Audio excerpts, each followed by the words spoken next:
Bueno, pues estamos de nuevo aquí en estas cápsulas donde queremos compartir nuestra fe y compartir y acrecentar nuestra vida de conciencia religiosa. Y por eso pues estamos de nuevo aquí con el padre Mario González Suárez, encargado ahorita en la Santa Madre Iglesia Catedral de Cancún. Y hoy queremos compartir con ustedes un tema que tiene mucho que ver con lo que estamos viviendo, que son precisamente pues en este tiempo de contingencia, de resguardo, es hablar sobre lo que van a ser precisamente los pecados capitales. ¿Qué son, cómo son, por qué son y a qué se deben? Y para esto pues el padre nos va a explicar por qué se llaman pecados capitales. Bien, agradezco este espacio y de una manera muy sencilla, sin meternos en tanta complicación. Los pecados capitales, San Gregorio Magno le da el número de 7 y permaneció durante la Edad Media hasta nuestros días. Han habido ciertas cosas en las cuales también se involucran dichos pecados. Pero ¿por qué se les llama pecados capitales? No tanto por la magnitud de dicho pecado, sino porque a partir de ellos también el ser humano en sus limitaciones y en su debilidad como personas creadas, pues podemos a partir de ese pecado llevarnos otros tantos y que puedan perjudicar nuestra vida espiritual. Así que si nosotros queremos ser santos, pues tenemos primero que estar bien atentos ante estos 7 pecados que si nosotros comenzamos a trabajarlos en nuestra vida espiritual, nos va a ayudar a que podamos fortalecernos espiritualmente también y que eso mismo nos ayude a no caer en otros tantos. Estos pecados yo utilizo una, le llaman creo que memotecnia para aprendérmelos. Es una palabrita que se llama salihep, que quiere decir la palabra que se forma con la primera letra de cada uno de ellos, es decir, soberbia, avaricia, lujuria, ira, gula, envidia y pereza. Es decir, la primera letra de cada uno de ellos quiere decir salihep, es decir, S de soberbia, avaricia, lujuria y así. Entonces, en esta cápsula queremos hablarte no solamente de qué son los pecados capitales, sino cómo entenderlos y cómo estar atentos a no dejarnos llevar por ellos.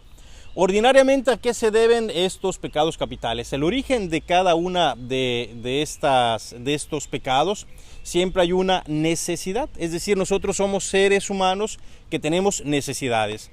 Desde la concepción tenemos mucha necesidad de ser alimentados, de ser cuidados, de ser atentos, y conforme vamos creciendo desde el vientre de la madre, luego de niños, luego de grandes, van creciendo también otras necesidades en nosotros, de aceptación, de querer, de realizarse, de ser feliz, en fin, vamos tomando conciencia de las necesidades que se nos van generando. Y entonces cada uno de los pecados es una necesidad que ya no se vive de manera sana, de una manera equilibrada, sino es una necesidad que ha sido desbocada. Y entonces estas necesidades o 7 necesidades desbocadas, desorientadas, son lo que hacen que nosotros caigamos en este tipo de pecado. Por ejemplo, vamos a hablar en este caso de la necesidad de el descanso. Todos nosotros tenemos actividades, tenemos energía, tenemos cosas para hacer y necesitamos eventualmente siempre tener un descanso. El mismo Dios también tuvo descanso, trabajó 6 días y descansó 1. Del mismo modo nosotros, cuando eres bebé, pues cada 3 horas más o menos comes y tienes tus horas de siesta. Sin embargo, se va regulando este descanso. Como normalmente vamos a la escuela, 5 días y descansas 2. Ordinariamente trabajas ya de adulto 6 días y descansas 1. Y ordinariamente este descanso sirve para que nosotros podamos volver a tener energía, volver a cargarnos de lo que sea necesario, que nuestro cuerpo se restablezca otra vez en armonía. Pero ¿qué pasa cuando nosotros esta necesidad de descanso la desbocamos? Y entonces invertimos los papeles y entonces tenemos un descanso de más y entonces dejas de hacer cosas que te tocarían hacer y conviertes entonces tu tiempo y tu situación en un descanso exagerado. Entonces cae lo que va a ser la flojera, que viene siendo también una expresión de pereza. Es decir, la pereza es una necesidad de descanso que ha sido desbocada, en la que dejas de hacer lo que te toca hacer. Y entonces por pereza ya dejas de estudiar, por pereza dejas de trabajar, por pereza llegas tardes a tus compromisos, por pereza ya no te bañas, por pereza te dedicas a hacer nada más las cosas que te hacen cómoda, como para quedarte rascando el tucho. Es decir, te quedas simplemente ahí quieto, sin hacer nada, dejando que la vida pase. Esa sería una manera de explicar más o menos qué es la pereza. ¿Tú cómo pudieras compartir qué sería pereza desde tu punto de vista? Hay una parte en la que siempre las familias, nuestros papás siempre nos decían, ¿no? Que cuando estamos sin hacer nada, no sé si es la palabra dejadez, estaba yo haciendo memoria, pero no es la dejadez, es que es la madre de todos otros males, el ocio, la ociosidad. Si nosotros somos ociosos, podemos dejar que nuestro pensamiento fluya y se vaya por otras cosas, ¿no? Por ejemplo, una persona que sea perezosa y que no tiene nada que hacer, o más bien sí tiene mucho que hacer, pero no quisiera hacerlo, pues la mente va a empezar, y que hacia dónde vamos a tener que dirigirnos de repente. Si estamos solos en la casa, tenemos una computadora, tenemos el celular y hay internet, pues a navegar en las redes sociales, a navegar en páginas que en algún momento no van a ser muy buenas para nosotros, ni tampoco moralmente buenas, en fin.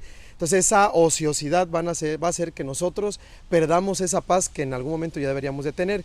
Y como bien decía el Padre, si dejamos de hacer algo que sabíamos que lo teníamos que hacer, pues eso se vuelve también como un pecado de omisión. Aparte del pecado de la pereza, si yo sé que lo debía haber hecho y no lo hice, pues ya estoy haciendo una omisión, ¿no? Entonces, como persona cristiana, como seguidor de Jesucristo, como personas de fe, la pereza sí va a causar muchos estragos en nuestra vida espiritual, porque nos va a dar pereza el rezar, el ir a misa, el tener un examen de conciencia en la noche, el unirme a mi familia con el Santo Rosario, o ahora en este tiempo de contingencia, el poder estarme un tiempo frente a mi celular o a mi pantalla viviendo la Santa Misa, como muchos sacerdotes lo han estado haciendo a través del Facebook, y ahí va a entrar la pereza, porque ni siquiera voy a poder tratar de buscar la manera en la cual pueda yo acceder a la palabra de Dios y por tanto a ese encuentro personal con Jesucristo. Y entonces, como decíamos, los pecados capitales son la cabeza de otros pecados, es decir, es como la cabeza del pulpo que después se desarrolla con muchos tentáculos. Y entonces, por eso hay que tener pendiente o hay que estar atentos a este tipo de pecados, que muchas veces no los hacemos conscientes, y muchas veces después, ya que nos embaucamos en ellos, no sabemos cómo salir pues de esa dejadez, de esa pereza, de esa desidia. Por ejemplo, muchas veces puede pasar que esa pereza se desarrolle en esos famosos 5 minutitos más. Cuando suena tu alarma, cuando sabes que tienes un compromiso y 5 minutitos, ahorita vuelve a sonar, que no sé qué, y entonces después de 5 se vuelven 20 y después se vuelven 2 horas. Y dices, total, me quedo aquí en casa, no pasa nada. Y entonces es una manera de ir nosotros perdiendo pues esas responsabilidades o esos compromisos o esa superación y realización que tenemos como persona. ¿Por qué? Porque nos embaucamos precisamente en estas necesidades que las sobreexageramos. Ahora bien, ¿qué hacer para vencer la pereza? Sobre todo ahora que no hay escuela, que no hay trabajos, que no hay compromisos fuera de casa. La cosa es, ¿cuál sería como la vacuna de la pereza? En ese caso sería por ejemplo, la lectura espiritual pudiera ser, o la meditación, ¿no? O sea, tratando de buscar tiempos de oración personal, y eso nos va a ayudar también, y activarnos de manera temprana, o sea, es decir, tempranito levántate y no te quedes en chancla, o bueno, si vas a estar cómodo, pero eso también implica que entres a ese aspecto de dejadez, ¿no? La otra manera es, de alguna manera, ser consciente y ser más diligente, es decir, la diligencia es de alguna manera la vacuna contra la pereza. Así la diligencia no quiere decir que diligencia quiere decir que sea como en tiempos. Yo me acuerdo cuando jugaba de niño a los muñequitos de vaqueros y de ¿cómo se llama? Sí, eran vaqueros, indios y vaqueros. Y entonces me habían regalado una diligencia, que era lo que utilizaban en ese entonces, que eran como unos carritos movidos por caballos y que así llamaba la diligencia, porque era como manejaban las diligencias. Bueno, X. La cosa es que ser diligente significa ser pronto. Es decir, la diligencia implica trabajar también la voluntad. Ser personas con una voluntad más fuerte, ser personas con una voluntad más determinantes, ser personas que reconocemos nuestras necesidades, pero sabemos que no somos solo necesidades. Es decir, sí me puede dar flojera, sí me puede dar tedio, sí me puede dar... pero yo sé que puedo ser una persona que al final de la noche, como dice el Padre, cuando haga mi examen de conciencia, voy a ser consciente de lo que me toca hacer. Por lo tanto, la oportunidad que te damos ahorita es estar atentos a los pecados capitales y por otro lado, luchar para, uno, no caer, no dejarte llevar, no satanizar de alguna manera nuestras necesidades, sino saber controlarlas y saber armonizarlas. Y sobre todo, este tiempo de cuarentena, este tiempo de resguardo, estar pendientes para ser diligente en todo lo que hacemos y que con esa diligencia nosotros podamos ser más responsables. Esperemos que con esta situación podamos nosotros seguir verdaderamente pues respondiendo a estas necesidades.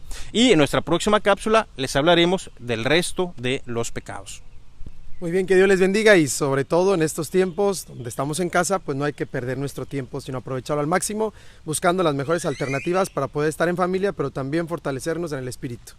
Y la bendición de Dios Todopoderoso, Padre, Hijo y Espíritu Santo, descienda sobre ustedes, les guarde, cuide, proteja, acompañe hoy y siempre. Amén.